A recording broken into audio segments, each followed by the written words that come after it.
It's so good to see you today. Today, I'm going to tell you another story that will change your life. And it involves a universal topic that is often overlooked nowadays. Guess what the topic is? Health? Nope. Nice try. Try again. Huh? Love? Oh, you little cheeky thing. I can see the light in your eyes. Now. Well, okay. We could do this all day. So to make things easy for the both of us, I'm going to just tell you the answer outright. The topic is about parent. You might think a story about parent doesn't interest me, but hold that thought. This might be that one story that redefines your purpose in life. Now, if you have a good relationship with your parent, then you must hear this story. If you have a not so good relationship with your parent, all the more reason you should know this story. Firstly, this is a Buddhism story, but don't worry, you can be a Christian, free thinker, or an alien. It doesn't matter. It doesn't require you to be a Buddhist to benefit from this story. Okay? Because the truth applies to us all the same. Just like drinking water quenches the thirst of anyone, regardless of their race, gender, or religion.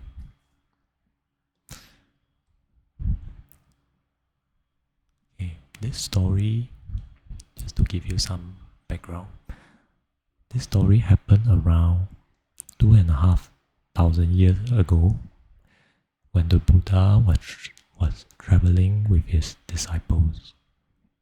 If you don't know who the Buddha is, he was a prince of a mighty kingdom in India who was deeply saddened when he saw that people grew old, fell sick, and died.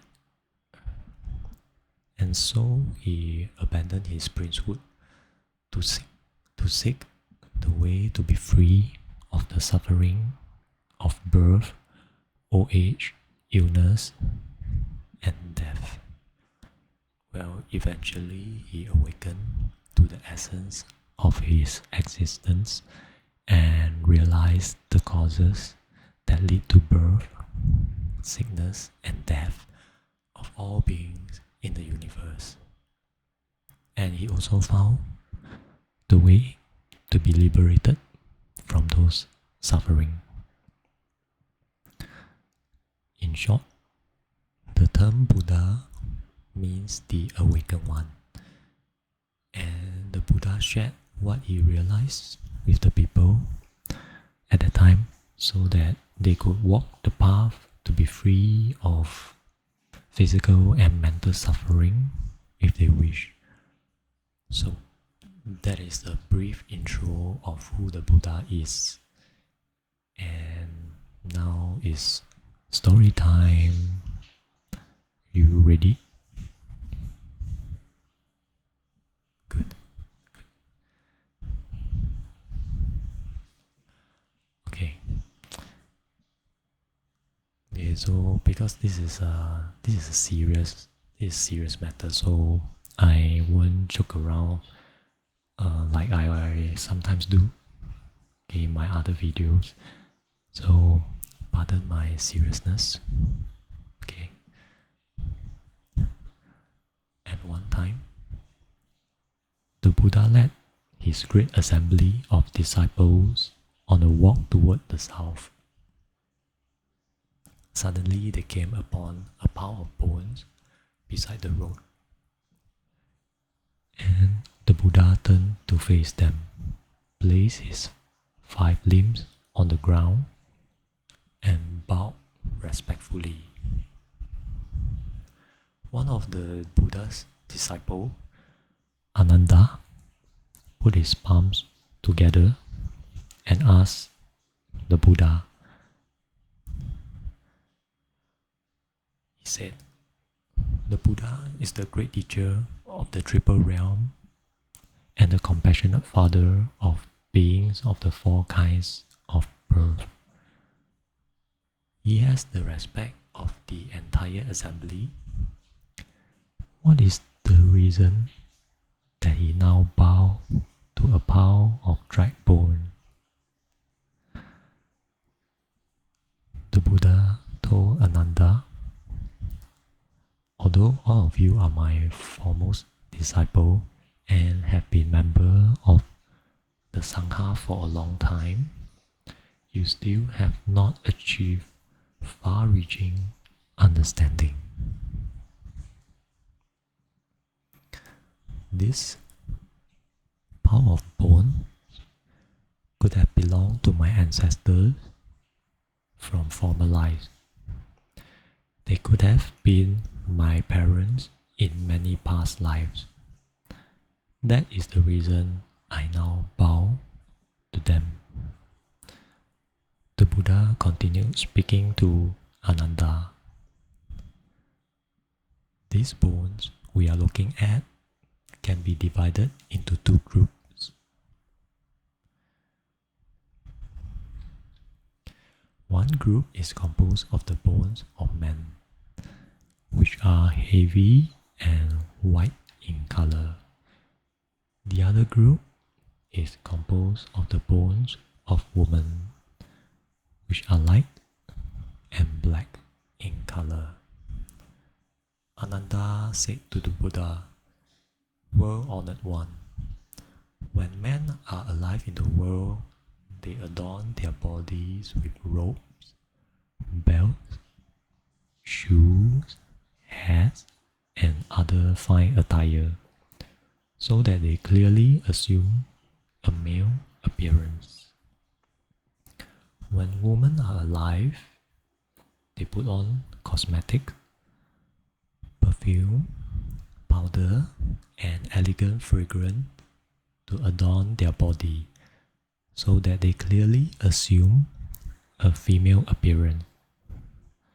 Yet, once man and woman die, all that is left are their bones. How does one tell them apart? Please teach us how you are able to distinguish them."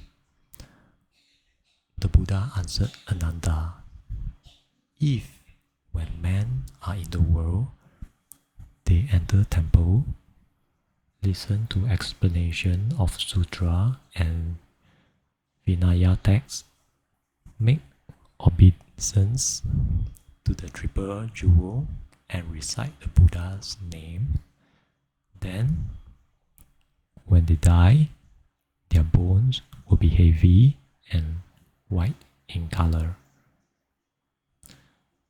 Most women in the world have little Most women in the world have little wisdom and are saturated with emotion. They give birth to and raise children, feeling that this is their duty. Each child relies on its mother's milk for life and nourishment, and that milk is a transformation of the mother's blood. Each child drinks 1,200 gallons of its mother's milk. Because of this strain on the mother's body, whereby the child takes milk for its nourishment, the mother becomes worn and haggard, and so her bones turn black in color and are light in weight. When Ananda heard those words, he felt a pain in his heart, as if he had been stabbed, and wept silently. He said to the Buddha, "How can one repay one's mother's kindness and virtue?" The Buddha told Ananda, "Listen well, and I will explain it for you in detail. The fetus grows in its mother's womb for 10 lunar months. What bitterness she goes through while it dwells there. In the first month of pregnancy, the life of the fetus is as precarious as a dewdrop on grass. How likely that it will not last from morning to evening, but will evaporate by midday. During the second lunar month, the embryo congeals like curds. In the third month, it is like coagulated blood. During the fourth month of pregnancy, the fetus begins to assume a slightly human form. During the fifth month in the womb, the child's 5 limbs, 2 legs, 2 arms, and a head start to take shape. In the 6th lunar month of pregnancy, the child begins to develop the essences of the 6 sense faculties: the eyes, ears, nose, tongue, body, and mind. During the 7th month, the 360 bones and joints are formed, and the 84,000 hair pores are also complete.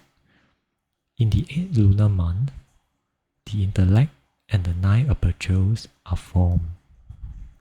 By the 9th month, the fetus has learned to assimilate the different nutrients of the food it eats. For example, it can assimilate the essence of peaches, pear, certain plant roots, and the 5 kinds of grains. Inside the mother's body, the solid internal organs used for storing hang downward, while the hollow internal organs used for processing spiral upward. These can be likened to 3 mountains which arise from the face of the earth. We call these mountains Mount Sumeru, Karma Mountain, and Blood Mountain. These analogous mountains come together and form a single range in a pattern of upward peak and downward valleys. So too, the coagulation of the mother's blood from her internal organs form a single substance, which becomes the child's food. During the 10th month of pregnancy, the body of the fetus is completed and ready to be born. If the child is extremely filial, it will emerge with palms joined together in respect, and the birth will be peaceful and auspicious. The mother will remain uninjured by the birth and will not suffer pain. However, if the child is extremely rebellious in nature, to the extent that it is capable of committing the 5 rebellious acts, then it will injure its mother's womb, rip apart its mother's heart and liver, or get entangled in its mother's bones. The birth will feel like the slices of 1,000 knives, or like 10,000 sharp swords stabbing her heart. Those are the agonies involved in the birth of a defiant and rebellious child. To explain more clearly, there are 10 types of kindness bestowed by the mother on the child. The first is the kindness of providing protection and care while the child is in the womb. The second is the kindness of bearing suffering during the birth. The third is the kindness of forgetting all the pain once the child has been born. The fourth is the kindness of eating the bitter herself and saving the sweet for the child. The fifth is the kindness of moving the child to a dry place and lying in the wet herself. The sixth is the kindness of suckling the child at her breast and nourishing and bringing up the child. The seventh is the kindness of washing away the unclean. The eighth is the kindness of always thinking of the child when they have traveled far. The ninth is the kindness of deep care and devotion. The 10th is the kindness of ultimate pity and sympathy. And so the Buddha went on to elaborate each kindness in more detail. So for the kindness of providing protection and care when the child is in the womb, the causes and conditions from accumulated kalpas grows heavy.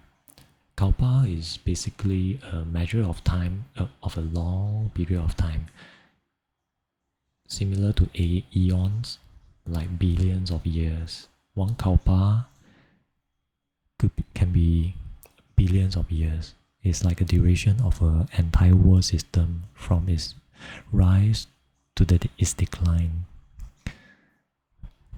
And until in this life the child ends up in its mother's womb, the stillness and movement of the fetus are like a Celtic wind disaster. The mother's fine clothes no longer hang properly, and so her mirror gather dust. Second, the kindness of bearing suffering during birth. The details are: the pregnancy lasts for 10 lunar months and culminates in difficult labor at the approach of the birth. Meanwhile, each morning the mother is seriously ill, and during every day is drowsy and sluggish. Her fear and agitation are difficult to describe. Grieving and tears fill her breast. She painfully tells her family that she is only afraid that death will overtake her. Number 3, the kindness of forgetting all the pain once the child has been born. On the day the compassionate mother bears the child, her 5 organs all open wide, leaving her totally exhausted in body and mind. The blood flows as if from a slaughtered lamb. Yet upon hearing that the child is healthy, she is overcome with redoubling joy. But after the joy, the grief returns, and the agony wrenches her very insides. Number 4, the kindness of eating the bitter herself and saving the sweet for the child. The kindness of both parents is profound and deep. Their care and devotion never cease. Never resting, the mother saves the sweet for the child, and without complaint, she swallows the bitter herself. Her love is weighty and her emotion difficult to bear. Her kindness is deep, and so is her compassion. Only wanting the child to get its fill, the compassionate mother doesn't speak of her own hunger. Number 5, the kindness of moving the child to a dry place and lying in the wet herself. The mother is willing to be wet so that the child can be dry. With her 2 breasts, she satisfies its hunger and thirst. Covering it with her sleeve, she protects it from the wind and cold. In kindness, her head rarely rests on the pillow, and yet she does this happily, so long as the child is comfortable. The kind mother seeks no solace for herself. Number 6. The kindness of suckling the child at her breast and nourishing and bringing up the child. The kind mother is like the great earth. The stern father is like the encompassing heaven. One cover from the above, while the other support from below. The kindness of parents is such that they know no hatred or anger toward their offspring, and are not displeased even if the child is born crippled. After the mother carries the child in her womb and gives birth to it, the parent care for and protect it together until the end of their days. Number 7. The kindness of washing away the unclean. Originally, she had a pretty face and a beautiful body. Her spirit was strong and vibrant. Her eyebrows were like fresh green willows, and her complexion would have put a red rose to shame. But her kindness is so deep that she will forego a beautiful face. Although washing away the filth injures her constitution, the kind mother acts solely for the sake of her sons and daughters, and willingly allow her beauty to fade. Number 8. The kindness of always thinking of the child when they have travelled far. The death of loved one is difficult to endure, but separation is also painful. When the child travels afar, the mother worries in her village. From morning until night, her heart is with her child, and 1,000 tears fall from her eyes. Like the monkey weeping silently in love for her child, bit by bit, her heart is broken. Number 9. The kindness of deep care and devotion. How heavy is the parent kindness and emotional concern? Their kindness is deep and difficult to repay. Willingly they undergo suffering on their child's behalf. If the child toys, the parents are uncomfortable. If they hear that their child has travelled afar, the parents worry that at night the child will have to lie in the cold. Even a moment's pain suffered by their sons or daughters will cause the parents sustained distress. Number 10. The kindness of ultimate pity and sympathy. From the moment parents awake each day, their thoughts are with their children. Whether the children are near or far away, the parents think of them often. Even if a mother lives for 100 years, she will constantly worry about her 80-year-old child. Do you wish to know when such kindness and love end? It doesn't even begin to dissipate until her life is over. The Buddha told Ananda, "When I contemplate living beings, I see that although they are born as human beings, nonetheless, they are stupid and dull in their thoughts and action. They don't consider their parents' great kindness and virtue. They are disrespectful and turn their backs on kindness and what is right. They lack humaneness and are neither filial nor compliant." Parents continually instruct and guide their children in the ways of propriety and morality as the youngsters mature into adult.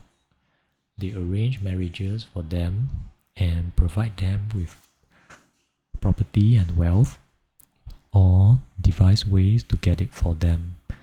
They take this responsibility and trouble upon themselves with tremendous zeal and toil, never speaking about their care and kindness.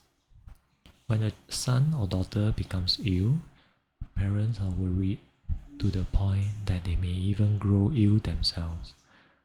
They remain by the child's side, providing constant care, and only when the child gets well are the parents happy once again. In this way, they care for and raise their children with the sustained hope that their offspring will soon grow to be mature adults. How sad that all too often the children are unfilial in return. In speaking with relatives whom they should honor, the children display no compliance. When they ought to be polite, they have no manners. They glare at those whom they should venerate and insult their uncles and aunts. They scold their siblings and destroy any family feeling that might have existed among them. Children like that have no respect or sense of propriety. Children may be well taught, but if they are unfilial, they will not heed the instruction or obey the rules. Rarely will they rely upon the guidance of their parents. They are contrary and rebellious when interacting with their brothers. They come and go from home without ever reporting to their parents. Their speech and actions are very arrogant, and they act on impulse without consulting others. Such children ignore the admonishments and punishments set down by their parents and pay no regard to their uncle's warnings. Yet, at the same time, they are immature and always need to be looked after and protected by their elders. As such children grow up, they become more and more obstinate and uncontrollable. They are entirely ungrateful and totally contrary. They are defiant and hateful, rejecting both family and friends. They befriend evil people and under their influence soon adopt the same kinds of bad habits. They come to take what is false to be true. Such children may be enticed by others to leave their families and run away to live in other towns, thus denouncing their parents and rejecting their native town. They may become salesmen or civil servants who languish in comfort and luxury. They may marry in haste, and their newborn provide yet another obstruction which prevent them from returning home for long periods of time. Or, in going to live in other towns, these children may be incautious and find themselves plotted against or accused of doing evil. They may be unfairly locked up in prison, or they may meet with illness and become enmeshed in disaster and hardship, subject to the terrible pain of poverty, starvation, and emaciation. Yet no one there will care for them. Being scorned and disliked by others, they will be abandoned on the street. In such circumstances, their lives may come to an end. No one bothers to try to save them. Their bodies swell up, rot, decay, and are exposed to the sun and blown away by the wind. The white bones entirely disintegrate and scatter as these children come to their final rest in the dirt of some other town. These children will never again have a happy reunion with their relatives and kin, nor will they ever know how their aging parents mourn for and worry about them. The parent may grow blind from weeping or become sick from extreme grief and despair. Constantly dwelling on the memory of their children, they may pass away, but even when they become ghosts, their souls still cling to this attachment and are unable to let go.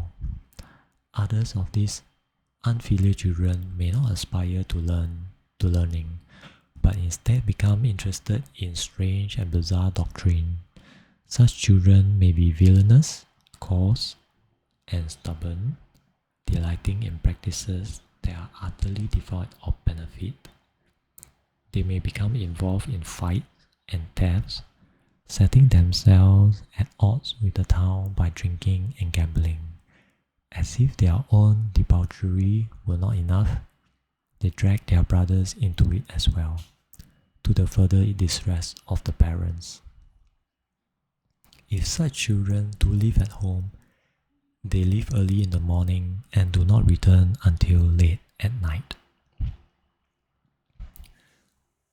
Never do they ask about the welfare of their parent or make sure that they don't suffer from heat or cold.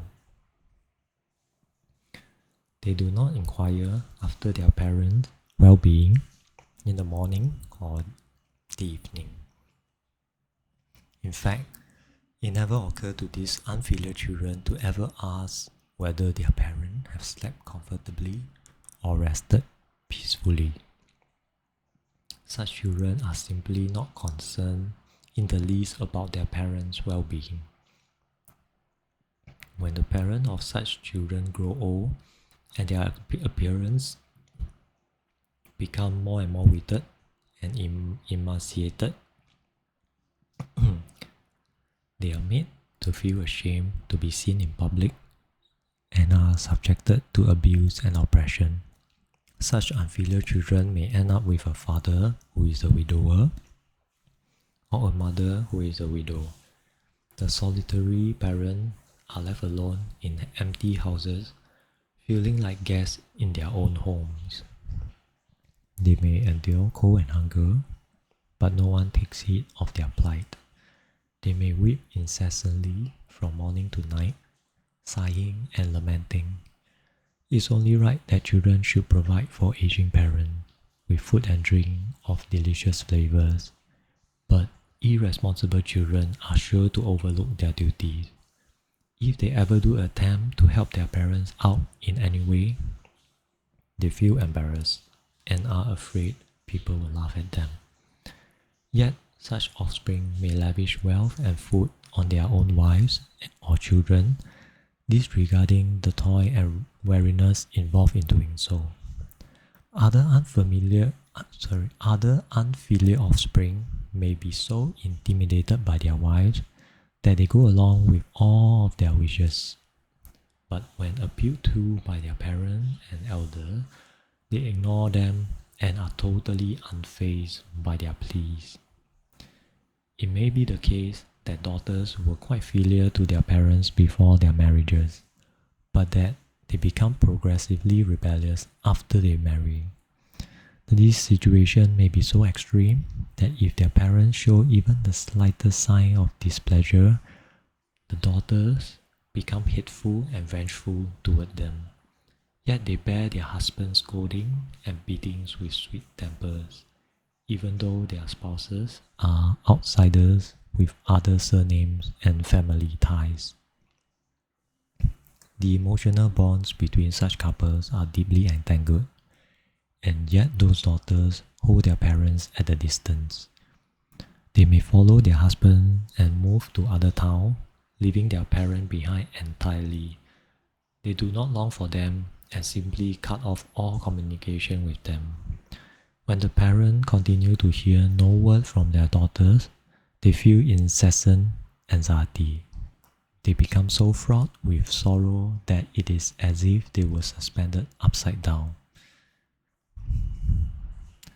Their every thought is of seeing their children, just as one who is thirsty longs for something to drink. Their kind thoughts for their offspring never cease. The virtue of one's parents' kindness is boundless and limitless. If one has made the mistake of being unfilial, how difficult it is to repay that kindness. At that time, upon hearing the Buddha speak about the depth of one's parents' kindness, everyone in the assembly threw themselves on the ground and began beating their chests and striking themselves until all their hair paws flowed with blood. Some fell unconscious to the ground while others stamped their feet in grief. It was a long time before they could control themselves. With loud voices they lamented, Such suffering, what suffering? How painful, how painful. We are all offenders. We are criminals who have never awakened, like those who travel in the dark night. We have just now understood our offenses, and our very insides are torn to bits. We only hope that the Buddha will pity us and save us. Please tell us how we can repay the deep kindness of our parents. At that time, the Buddha used 8 kinds of profoundly deep and pure sound to speak to the assembly. All of you should know this. I will now explain for you the various aspects of this matter. If there were a person who carries his father on his left shoulder and his mother on his right shoulder until his bones were ground to powder by their weight as they bore through to the marrow, and if that person were to circumambulate Mount Samam for 100,000 kalpas until the blood that flowed out from his feet covered his ankles, that person would still not have repaid the deep kindness of his parents. If there were a person who, during the period of a kalpa, fraught with famine and starvation, sliced the flesh off his own body to feed his parents, and did this as many times as there are dust motes as he passed through hundreds of thousands of kalpas, that person still will not have repaid the deep kindness of his parents. If there were a person who, for the sake of his parents, took a sharp knife and cut out his eyes and made an offering of them to the Buddhas, and continued to do that for hundreds of thousands of kalpas, that person still will not have repaid the deep kindness of his parents. If there were a person who, for the sake of his mother and father, used a sharp knife to cut out his heart and liver so that the blood flowed and covered the ground, and if he continued to do this for hundreds of thousands of kalpas, never once complaining about the pain, that person still will not have repaid the deep kindness of his parents. Okay, there's around 3 more instances. If there were a person who, for the sake of his parents, took 100,000 swords and stabbed his body with them all at once, so that they entered one side and came out the other, and if he continued to do this for hundreds of thousands of kalpas, that person still will not have repaid the deep kindness of his parents.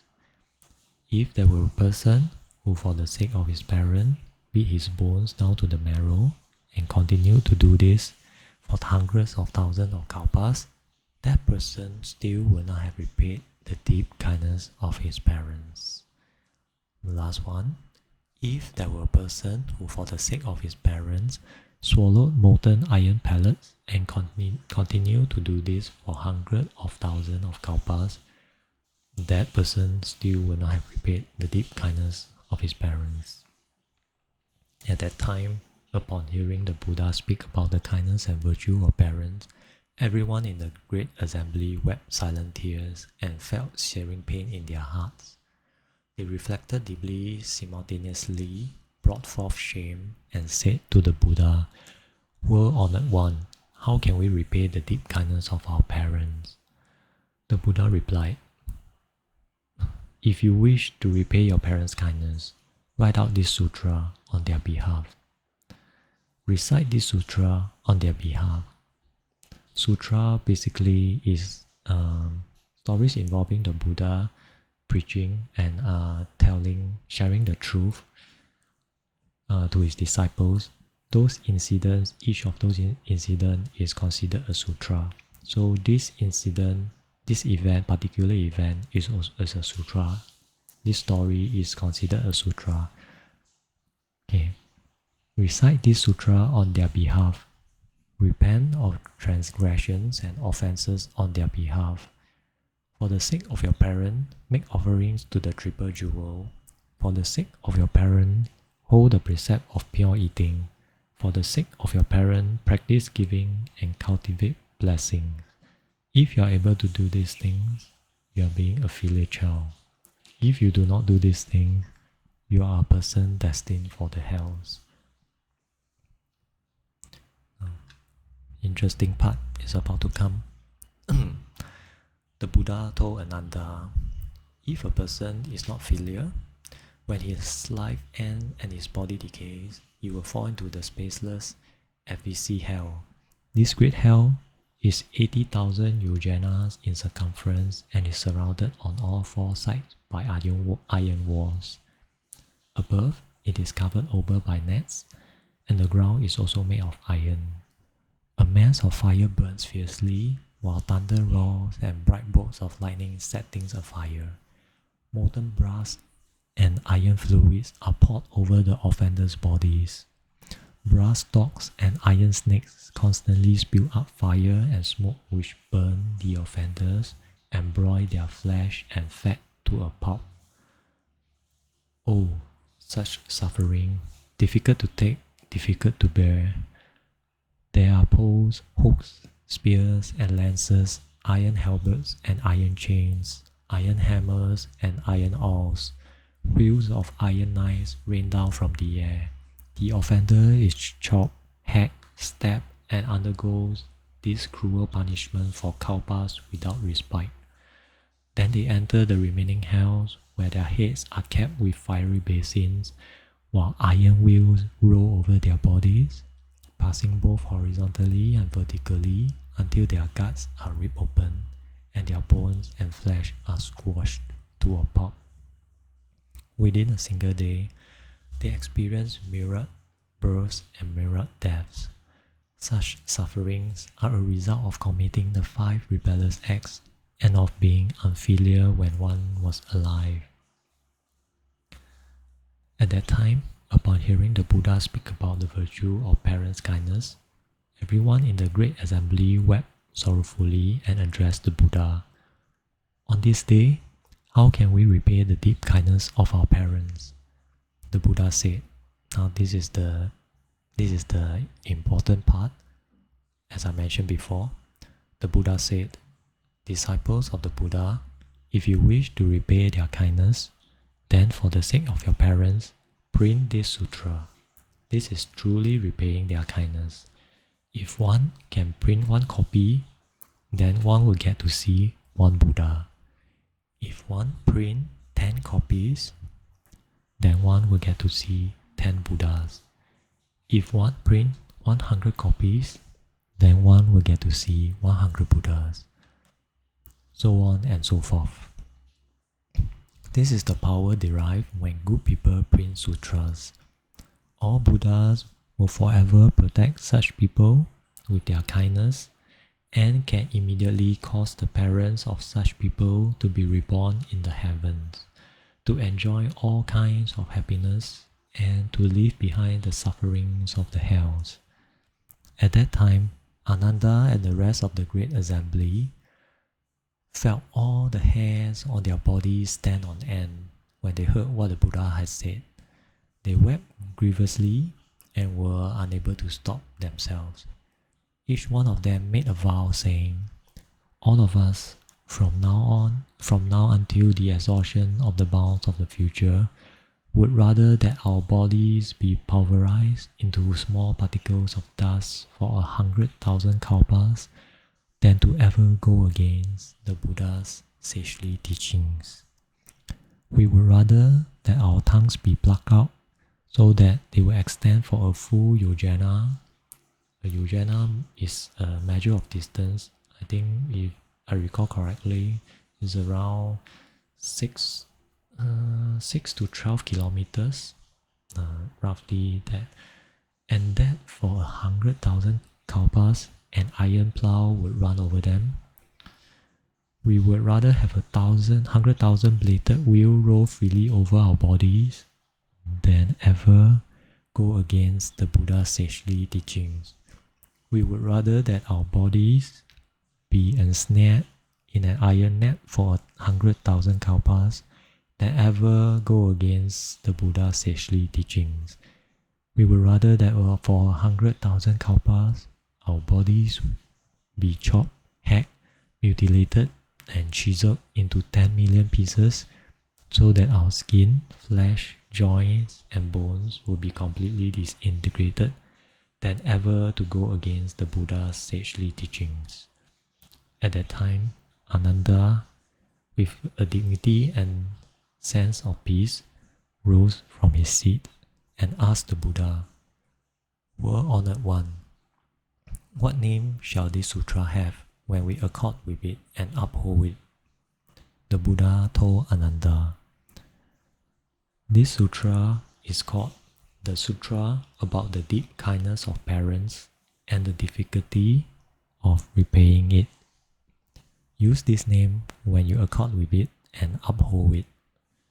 At that time, the great assembly, the gods, humans, asuras, and the others, hearing what the Buddha had said, were completely delighted. They believed it, received it, and offered up their conduct in accord with it, and then bowed and withdrew. So this is the end of the story.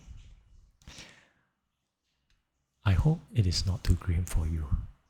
As mentioned by the Buddha, it is a great merit to print this sutra. By printing, it means to distribute or share with others, because with social media technology nowadays is obviously different from 2,500 years ago when the Buddha shared this teaching. So if you can distribute or share with others. Basically, is equivalent to printing this sutra. You can do so by sharing this video. You can do so by sharing this video or the link to the sutra in text form. I will put the link in the description of this video. I share this story not because I want to scare you with the horrifying punishments in hell of being an unfilial child, or hoping to influence you to convert you to Buddhism. No, it's not that.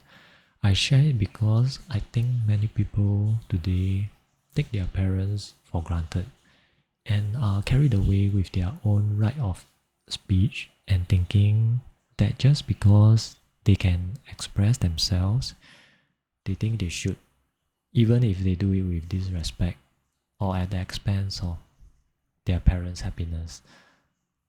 That's not how it should be. Parents aren't perfect, to be honest, but neither are any of us. Without parents, we would not exist or survive to this day. Especially nowadays, many of us are considered quite lucky as we are surrounded by the convenience and comfort that technology provides. But without our fathers to give us our bones, without our mothers to give us our flesh and blood, we won't even be able to experience those comforts, see the beautiful sight around us, taste delicious food, or hear our favorite music. I don't mean children can't have their own opinion or express themselves, but it is vital that when we express our views, we do it with respect and humility, not ego or aggression. I'm reminding myself of my own thoughts as I'm saying this, as I'm sharing this story with you. If we ever talk back or argue with our parents, always remember that without them, we won't even have a mouth to talk back with. So whatever we do, we should always remember gratitude toward our parents. Yep. So that's it. Well, good night.